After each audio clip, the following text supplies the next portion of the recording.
Mi primo me mandó un mensaje. Tu ex acosador acaba de ser liberado de prisión y tiene tu dirección. Miré el mensaje por 30 segundos antes de que mis manos empezaran a temblar tanto que casi se me cayó el teléfono. Alejandro estaba libre después de 3 años tras las rejas y de alguna manera ya me había encontrado. Me había mudado al otro lado del país, cambié mi apellido, borré todo rastro de mi vida anterior online, pero nada de eso importaba si tenía mi dirección. Mi primo Carlos escribió inmediatamente después. Un compañero de celda me contó. Alejandro ha estado planeando esto por meses. El tipo está obsesionado. Necesitas huir ahora. El apartamento de repente se sintió expuesto. Cada ventana un punto de entrada potencial, cada sombra un escondite. Agarré mi laptop y empecé a buscar vuelos fuera de la ciudad, mi cursor flotando sobre destinos que estaban lo suficientemente lejos, pero lo suficientemente cerca para manejar de regreso si era necesario. Pero ¿dónde podría ir que Alejandro no me encontrara eventualmente? Ya me había rastreado antes cuando pensé que estaba segura. Hace 3 años, había obtenido una orden de restricción después de que irrumpió en mi apartamento y esperó en el armario de mi habitación por 6 horas hasta que llegué a casa del trabajo. La mirada en sus ojos cuando lo encontré sentado en mi cama sosteniendo mi suéter favorito aún perseguía mis pesadillas. Había estado calmado, casi gentil, mientras explicaba cómo pertenecíamos el uno al otro y cómo entendería eventualmente si simplemente dejaba de luchar contra lo que estaba destinado a hacer. La policía lo había arrestado esa noche, pero Alejandro había violado la orden de restricción 17 veces en los meses siguientes, apareciendo en mi trabajo, siguiéndome al supermercado, dejando regalos en el parabrisas de mi carro con notas sobre lo paciente que podía ser. El incidente final ocurrió cuando estaba cenando con amigos en un restaurante del centro. Alejandro de alguna manera había conseguido un trabajo como repartidor solo para poder entrar al restaurante y acercarse a nuestra mesa. Se había arrodillado junto a mi silla y me propuso matrimonio con un anillo que había hecho de bolsas trenzadas del economato de la prisión, hablando lo suficientemente alto para que todo el restaurante escuchara sobre cómo nuestro amor había sobrevivido su ausencia temporal. Los otros comensales pensaron que era romántico hasta que vieron mi cara.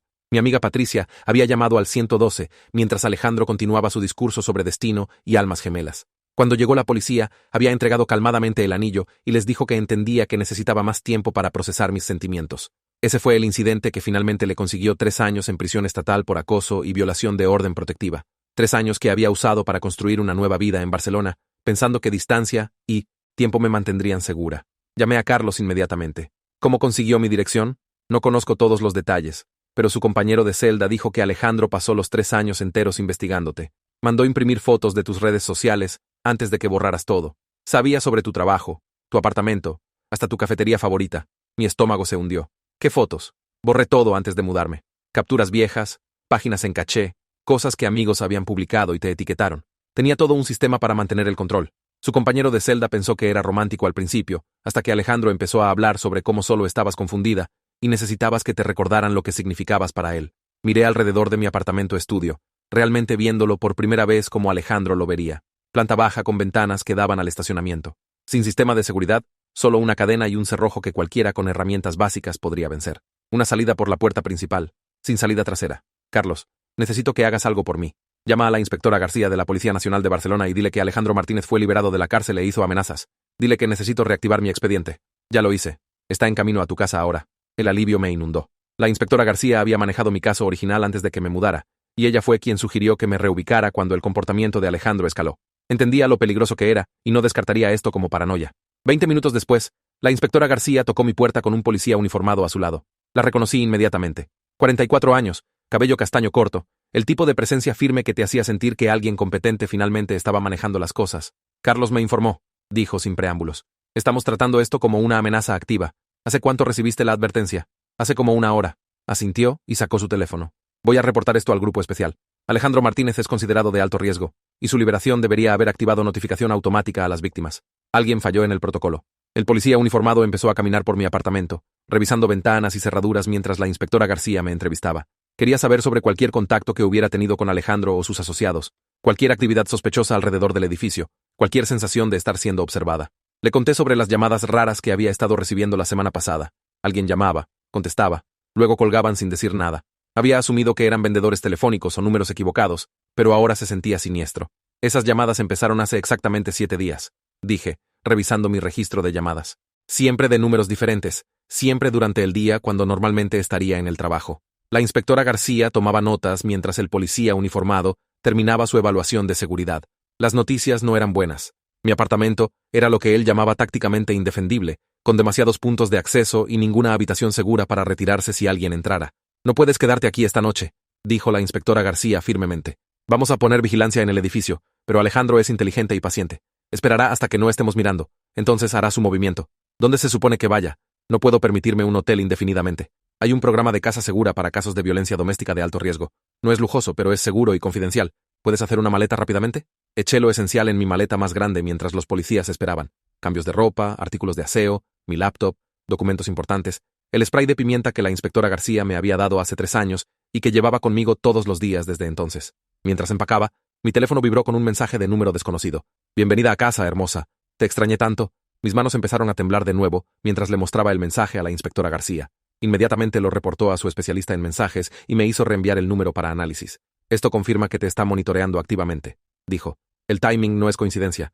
Envió esto justo cuando estábamos discutiendo llevarte a un lugar seguro. La casa segura era un dúplex discreto en un barrio residencial a 30 minutos fuera de la ciudad, sin señales, sin características de seguridad obvias, solo una casa de aspecto normal en una calle tranquila. Pero cuando la inspectora García tocó la puerta, noté el marco reforzado y múltiples cerrojos. Una mujer de unos 50 años respondió, presentándose como Linda, la coordinadora de la casa. Tenía el aspecto desgastado de alguien que había visto demasiado, pero aún se preocupaba lo suficiente para ayudar. Tenemos protocolos aquí que mantienen a todos seguros, Linda explicó, mientras me mostraba una habitación pequeña con una cama individual y una cómoda. Sin contacto con personas externas, a menos que sea autorizado por mí primero. Sin redes sociales, sin publicar fotos, sin compartir esta dirección con nadie. La habitación era básica pero limpia, con cortinas pesadas y una ventana que tenía barras disfrazadas para lucir decorativas. Linda me entregó un teléfono prepago y explicó que mi teléfono regular necesitaría permanecer apagado, excepto para llamadas esenciales hechas a través de su sistema seguro. Alejandro es tecnológicamente sofisticado, me había advertido la inspectora García. Puede rastrear la ubicación de tu teléfono, monitorear tus llamadas, incluso acceder a tus fotos y mensajes si ha instalado software espía. Estamos tratando esto como si tuviera acceso completo a tu vida digital. La primera noche en la casa segura, me quedé despierta escuchando cada sonido. La casa tenía otras 3 mujeres hospedadas, cada una con su propia historia de horror de violencia escalante y protección legal fallida. No compartimos detalles, pero el entendimiento entre nosotras fue inmediato. Todas sabíamos lo que se sentía ser casadas por alguien que decía amarnos. Linda había instalado un sistema de check-in donde cada residente tenía que verificar que estaba segura cada pocas horas presionando un botón en su habitación. Si alguien perdía 2 check-ins, Seguridad Armada respondería inmediatamente. Era tanto reconfortante como aterrador necesitar ese nivel de protección. La inspectora García llamó la mañana siguiente con una actualización que hizo que mi sangre se helara. Encontramos el carro de Alejandro estacionado a 3 cuadras de tu edificio. Ha estado ahí desde ayer por la tarde solo mirando y esperando. ¿Todavía está ahí? No, el carro ya no está, pero encontramos algo en el vehículo cuando lo remolcamos. Hizo una pausa. Fotos tuyas tomadas recientemente. Tú caminando al trabajo, saliendo de tu edificio, en la cafetería de la calle Quinta. Te ha estado vigilando por al menos 2 semanas. Las fotos probaron que Alejandro me había encontrado mucho antes de la advertencia de Carlos. Había estado observando, aprendiendo mis rutinas, planeando su acercamiento. La sensación nauseabunda en mi estómago se intensificó cuando me di cuenta de lo expuesta que había estado, siguiendo mi vida diaria mientras un depredador estudiaba cada uno de mis movimientos. Hay más, la inspectora García continuó. Encontramos un diario en su carro, entradas detalladas sobre tu horario diario, descripciones de tu ropa, especulaciones sobre tus relaciones con compañeros de trabajo y vecinos. Ha estado construyendo un perfil psicológico de tu vida actual. ¿Qué tipo de especulaciones? Está convencido de que estás siendo controlada o manipulada por otras personas. Las entradas del diario sugieren que cree que quieres reconciliarte pero no puedes por influencia externa. Ha identificado a varias personas que considera amenazas para su relación. Mi boca se secó. ¿Qué tipo de amenazas? Tu jefe, tu vecino de abajo con quien a veces hablas, la barista de tu cafetería que sabe tu nombre. Alejandro tiene descripciones detalladas de todos ellos y notas sobre cómo remover su influencia de tu vida. El alcance de la obsesión de Alejandro era asombroso. No estaba solo enfocado en mí. Había construido una teoría conspiratoria completa sobre quién nos mantenía separados. En su mente, yo era una víctima que necesitaba ser rescatada de las personas que me manipulaban. Ese nivel de delirio lo hacía infinitamente más peligroso porque genuinamente creía que me estaba salvando, en lugar de aterrorizándome. Inspectora, necesito advertir a mis compañeros de trabajo si él piensa que son amenazas. Ya nos ocupamos de eso. Hemos notificado a tu empleador y recomendado seguridad mejorada en tu lugar de trabajo. Tu jefe está cooperando completamente con nuestras medidas protectivas. Linda tocó mi puerta esa tarde y dijo que tenía un visitante en la sala común. La inspectora García estaba ahí con una mujer que no reconocía, rubia, tal vez de 40 años, con el tipo de inteligencia aguda que sugería entrenamiento policial. Esta es la agente Coleman del CNI, dijo la inspectora García. El caso de Alejandro ha sido elevado a nivel federal debido a su patrón de acoso interestatal y la naturaleza sofisticada de sus métodos de vigilancia. La agente Coleman se sentó frente a mí con un archivo grueso. Hemos estado rastreando a Alejandro Martínez por más tiempo del que podrías esperar. Esta no es su primera víctima. Mi corazón se detuvo. ¿Qué quiere decir? Alejandro tiene un patrón.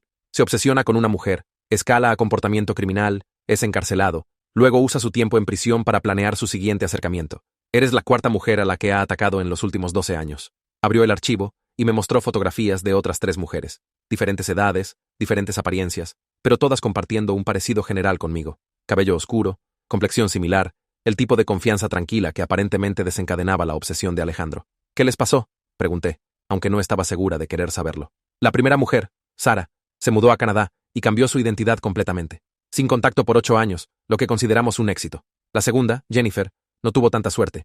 Alejandro la encontró después de su primera liberación y escaló a violencia física. Sobrevivió, pero tiene heridas permanentes. La agente Coleman pasó la página para mostrarme un reporte policial con fotos que me hicieron sentir enferma. La tercera mujer, Amanda, desapareció completamente. Sospechamos que Alejandro la secuestró, pero nunca hemos podido probarlo o localizar sus restos. La habitación se sintió demasiado caliente y demasiado fría al mismo tiempo. Era parte de un patrón, un tipo que desencadenaba algo peligroso en la psicología de Alejandro. La conexión personal que pensé que teníamos era una ilusión. Era solo la versión más reciente de una obsesión que había estado refinando por más de una década. Las buenas noticias, la agente Coleman continuó, es que hemos aprendido de los casos anteriores. Conocemos sus métodos, sus patrones de escalación, sus desencadenantes psicológicos. Esta vez, nos estamos adelantando a él, en lugar de reaccionar a sus movimientos. ¿Qué significa eso? Significa que lo vamos a atrapar en el acto en lugar de esperar a que te haga daño. Pero requiere tu cooperación con una operación que tiene algún riesgo. La inspectora García se inclinó hacia adelante. Queremos usarte como señuelo. El plan que delinearon era aterrador pero lógico. Regresaría a mi rutina normal mientras era monitoreada por una fuerza especial encubierta. Cuando Alejandro inevitablemente hiciera su movimiento, lo arrestarían con suficiente evidencia para asegurar que se quedara en prisión permanentemente.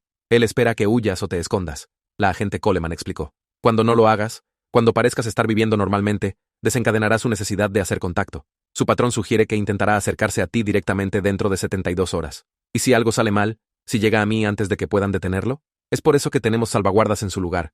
Usarás un rastreador GPS y un botón de pánico. Agentes encubiertos serán posicionados en tu apartamento, tu lugar de trabajo, y en todas partes en el medio. Nunca estarás sola, incluso cuando no puedas ver la protección.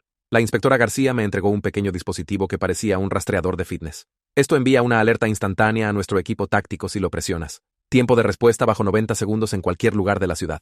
Linda proporcionó una perspectiva diferente cuando le pregunté su opinión más tarde. He visto a muchas mujeres pasar por este programa, dijo mientras nos sentábamos en la cocina bebiendo café. Las que toman control de la situación usualmente lo hacen mejor que las que solo siguen huyendo. Pero necesitas entender que cualquier elección tiene riesgos. ¿Qué harías tú? Me haría una pregunta. ¿Quiero pasar el resto de mi vida mirando por encima del hombro? ¿O quiero terminar esto definitivamente? Porque Alejandro no se va a detener. La prisión no curó su obsesión. Solo le dio tiempo para planear mejor. Esa noche, llamé a mi hermana en Valencia y le expliqué la situación. Inmediatamente se ofreció a manejar hasta acá y quedarse conmigo, pero le dije que eso solo la pondría en peligro también. Alejandro había identificado a cualquiera que considerara una influencia en mi vida como un objetivo potencial. Esto es una locura, dijo. No deberías tener que arriesgar tu vida para detener a algún psicópata que no puede aceptar un no. Lo sé, pero la alternativa es huir para siempre, y ha probado que puede encontrarme sin importar a dónde vaya. Hablamos por 1 hora, y al final de la llamada, entendió por qué necesitaba intentar el plan del CNI. No porque fuera seguro, sino porque era el único camino que podría realmente terminar la pesadilla en lugar de solo posponerla. La mañana siguiente, me mudé de regreso a mi apartamento bajo protección de vigilancia completa. El equipo de la agente Coleman había instalado cámaras ocultas por todo el edificio y posicionado agentes encubiertos en unidades estratégicamente seleccionadas. Mi vecino de arriba era en realidad un agente federal, así como el trabajador de mantenimiento que había estado arreglando cosas alrededor del complejo toda la semana. Regresé al trabajo en la firma de contabilidad, donde había estado empleada por 8 meses. Mis compañeros de trabajo habían sido informados sobre la situación de seguridad e instruidos de alertar inmediatamente a la gerencia si alguien hacía preguntas sobre mí o parecía estar observando el edificio. La recepcionista tenía fotos de Alejandro e instrucciones de llamar al 112 si aparecía en el vestíbulo. Por 2 días, no pasó nada. Seguí mi rutina normal: trabajo, supermercado, cafetería, gimnasio, mientras sabía que agentes entrenados estaban observando cada uno de mis movimientos. El rastreador GPS se sentía pesado en mi muñeca, un recordatorio constante de que era señuelo en una trampa diseñada para atrapar a un depredador. En la tercera mañana, la agente Coleman llamó mientras me estaba preparando para el trabajo. Hizo contacto con tu casero anoche, se hizo pasar por tu hermano y dijo que estaba planeando una visita sorpresa, preguntó por el número de tu apartamento y si vivías sola. ¿Qué le dijo mi casero? Nada. Afortunadamente. Tu casero sabe sobre la situación de seguridad e inmediatamente llamó a nuestra línea directa. Pero Alejandro ahora sabe exactamente dónde vives y que no te estás escondiendo. El juego final estaba comenzando. En horas, Alejandro probablemente haría su movimiento. Usé el botón de pánico disfrazado como un collar y traté de actuar normal durante mi viaje al trabajo, aunque cada persona en el autobús parecía potencialmente sospechosa. En la oficina, me senté en mi escritorio procesando facturas y contestando teléfonos mientras agentes federales monitoreaban las entradas del edificio. Alrededor del mediodía, la recepcionista llamó a mi extensión. Hay alguien aquí preguntando por ti. Dice que es tu primo Carlos. Mi sangre se convirtió en hielo. Carlos todavía estaba en Valencia y nunca aparecería sin avisar. Alejandro estaba en el edificio 5 pisos debajo de mí, haciéndose pasar por familia. Dile que estoy en una reunión y pídele que espere en el vestíbulo, dije, siguiendo el protocolo que la agente Coleman me había inculcado. Luego inmediatamente llama al número que te di ayer. Presioné el botón de pánico y sentí la pequeña vibración que confirmaba que la señal había sido enviada. En segundos, la voz de la agente Coleman llegó a través de mi auricular. El equipo táctico se está moviendo. Quédate exactamente donde estás. No te acerques al vestíbulo. A través de la ventana de mi oficina, podía ver carros sin marcas llegando al edificio. Hombres en trajes ya estaban posicionados en el vestíbulo, habiendo anticipado que Alejandro podría intentar este acercamiento. La recepcionista llamó de vuelta 2 minutos después. Tu primo dijo que esperará, pero parece realmente ansioso por verte. Está haciendo muchas preguntas sobre tu horario y cuándo normalmente sales del trabajo. Manténlo hablando, pero no le des ninguna información. La ayuda está en camino. Observé a través de la ventana mientras agentes federales entraban al edificio, coordinándose con el personal encubierto ya adentro. Este era el momento para el que nos habíamos estado preparando. Alejandro finalmente estaba haciendo su movimiento, y esta vez, las fuerzas del orden estaban listas. La voz de la agente Coleman llegó a través de mi auricular de nuevo. Sujeto está bajo custodia.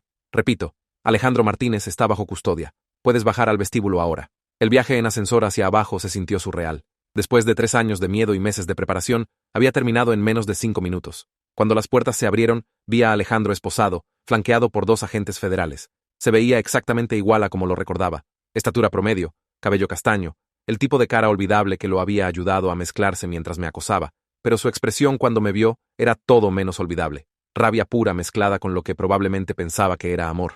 Una combinación que siempre me había aterrorizado de él.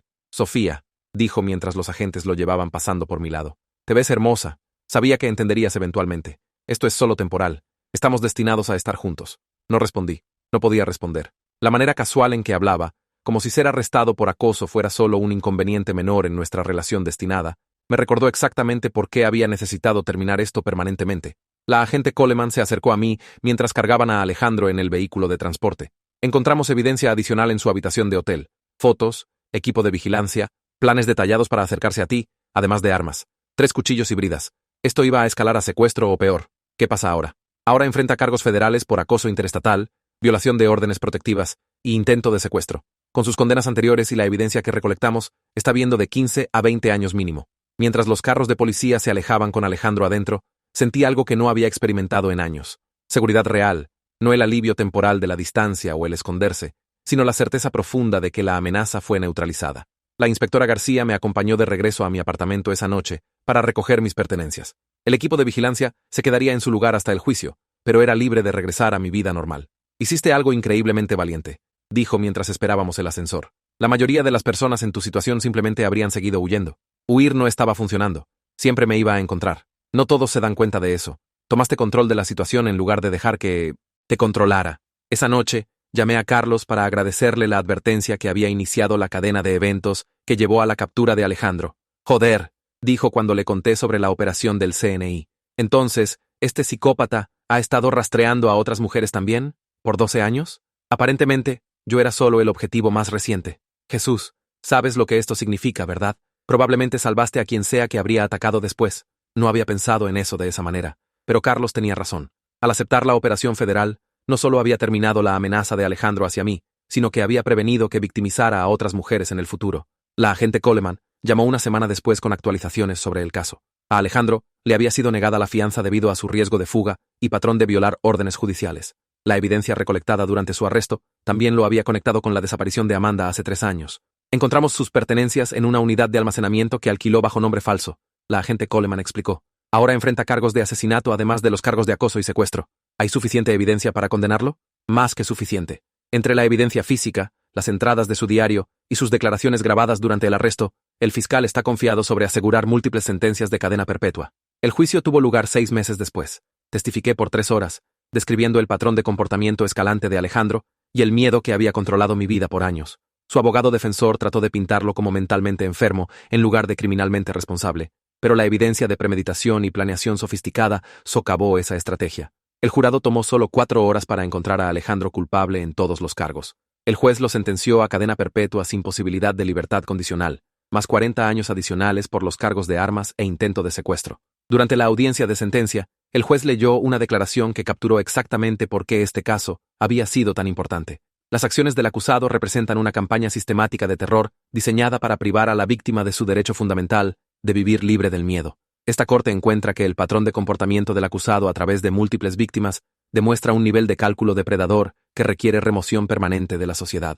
Mientras salía de la corte, la agente Coleman me entregó una tarjeta con información de contacto de una defensora de víctimas. La recuperación de este nivel de trauma toma tiempo, dijo. No esperes sentirte normal inmediatamente solo porque la amenaza legal se ha ido. Tenía razón. Por meses después del juicio, aún me encontraba revisando cerraduras obsesivamente y escaneando multitudes por caras familiares. La hipervigilancia que me había mantenido viva durante el periodo de acoso no desapareció de la noche a la mañana solo porque Alejandro estaba en prisión. La terapia ayudó. La doctora Martínez se especializaba en recuperación de trauma y entendía cómo el acoso prolongado afectaba el sistema nervioso. Trabajamos en distinguir entre precaución racional y paranoia inducida por trauma, desarrollando estrategias para gradualmente regresar a actividades sociales normales sin ignorar preocupaciones de seguridad legítimas. Tu cuerpo aprendió a tratar el mundo como peligroso porque era peligroso, explicó durante una sesión.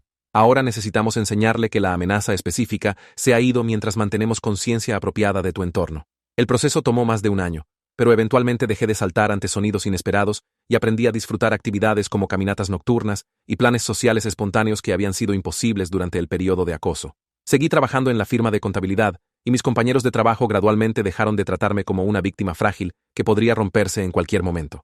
Las medidas de seguridad de la oficina instaladas durante la crisis de Alejandro se convirtieron en características permanentes, beneficiando la seguridad de todos. Mi jefe, eventualmente, me promovió a contadora senior, citando mi compostura bajo presión como evidencia de fuerte potencial de liderazgo. 2 años después de la condena de Alejandro, empecé a salir con alguien de nuevo. Era aterrador al principio. ¿Cómo confías en alguien nuevo cuando has experimentado una traición tan completa de confianza? Pero la doctora Martínez me ayudó a entender que el comportamiento de Alejandro era una aberración extrema, no representativa de las relaciones humanas normales. Conocí a Javier en una clase de cocina que la doctora Martínez había sugerido como una manera de participar en actividades sociales con estructura de seguridad incorporada. Fue paciente con mi desconfianza inicial y no me presionó para compartir detalles sobre mi pasado hasta que estuve lista. Cuando le conté sobre Alejandro, su reacción fue exactamente lo que necesitaba. Enojo por lo que había soportado, pero ningún intento de posicionarse como mi protector o salvador. Hemos estado juntos por 8 meses ahora, y entiende que algunas de mis prácticas de seguridad no son negociables. Aún reviso cerraduras 2 veces. Aún evito compartir demasiada información personal online, aún mantengo el programa de confidencialidad de dirección que mantiene mi ubicación real fuera de registros públicos. Pero estas precauciones se sienten razonables en lugar de paranoicas, porque son elecciones que estoy haciendo desde una posición de fuerza en lugar de reacciones desesperadas a amenaza inmediata. La agente Coleman llama cada pocos meses para actualizarme sobre el estado de Alejandro. Ha sido puesto en seguridad máxima y ha sido sancionado múltiples veces por intentar acceder privilegios de Internet y presionar a otros reclusos para hacer llamadas telefónicas en su nombre. La prisión no ha curado su obsesión, pero la ha contenido permanentemente. Aún habla de ti, la agente Coleman me dijo durante su última llamada. Aún cree que lo visitarás eventualmente. Aún convencido de que todo esto es un malentendido que se resolverá. ¿Te preocupa eso? No en términos de peligro inmediato. Nunca va a salir, y la prisión monitorea todas sus comunicaciones, pero confirma que tomamos la decisión correcta buscando sentencias de por vida. Sus delirios no se han desvanecido para nada. 3 años después, finalmente puedo decir que mi vida me pertenece de nuevo. Viajo sin constantemente mirar por encima del hombro. Uso mi nombre real en reservaciones de restaurantes. Publico ocasionalmente en redes sociales, aunque aún soy cuidadosa con información de ubicación y detalles personales. El trauma dejó cambios permanentes en cómo navego el mundo. Pero estos cambios se sienten como sabiduría en lugar de daño. Ahora soy voluntaria con un programa de defensa de víctimas, ayudando a otros sobrevivientes de acoso a entender sus opciones legales y recursos de seguridad. Muchos de ellos están donde yo estaba hace 5 años, aterrorizados, aislados, convencidos de que son impotentes contra alguien que se rehúsa a aceptar el rechazo. Comparto mi historia no para minimizar su miedo, que está completamente justificado, sino para demostrar que incluso los acosadores más persistentes y sofisticados pueden ser detenidos con la combinación correcta de acción legal, cooperación policial y valentía personal. La parte más difícil para la mayoría de los sobrevivientes de aceptar es que tomar control requiere temporalmente incrementar el riesgo para eliminar la amenaza permanentemente. Es contraintuitivo. Todo en tu cuerpo grita huir y esconderse cuando estás siendo cazada. Pero a veces lo más valiente que puedes hacer es dejar de huir y forzar la confrontación en tus términos con protección profesional en su lugar. La inspectora García, quien se mantuvo en contacto incluso después de que el caso cerró, lo resumió perfectamente durante nuestra última conversación. Te transformaste de víctima a sobreviviente a defensora. Esa progresión toma fuerza increíble y da esperanza a otras personas enfrentando situaciones similares. El mes pasado, recibí una carta de Sara, la primera mujer que Alejandro había acosado hace 12 años. Había leído sobre el caso en las noticias y quería agradecerme por finalmente detenerlo. Su carta describía años de mudanzas, cambios de nombres, viviendo en constante miedo de descubrimiento. Había construido una buena vida en Canadá, pero siempre con el conocimiento de que Alejandro aún estaba ahí afuera, potencialmente cazándola. Leer sobre su condena se sintió como ser liberada de una prisión de la que ni siquiera me di cuenta que aún estaba, escribió. Por primera vez en más de una década, puedo dejar de mirar por encima del hombro. Gracias por tener el valor de terminar esta pesadilla para todas nosotras. Esa carta me recordó por qué la operación del CNI había valido el riesgo. No se trataba solo de mi seguridad, se trataba de romper un ciclo de violencia que había destruido múltiples vidas por más de una década. Al rehusarme a seguir huyendo, no solo había recuperado mi propia vida, sino que había prevenido que Alejandro continuara aterrorizando a otras mujeres. A veces las batallas más importantes son las que peleamos no solo por nosotros mismos, sino por las personas que vienen después de nosotros. El tejido cicatrizal del trauma no desaparece, pero puede convertirse en una fuente de fuerza en lugar de vergüenza. Cada día que vivo libremente es una victoria sobre la persona que trató de robar mi autonomía y reducirme a un objeto de obsesión. Eso vale la pena celebrar y vale la pena compartir con cualquier otra persona que necesite escuchar que incluso las situaciones más aterradoras pueden tener finales donde los buenos ganan. A veces la decisión más peligrosa es también la única que lleva a la libertad real. Comenta abajo y suscríbete si quieres más historias sobre personas que tomaron control cuando el sistema no pudo protegerlas.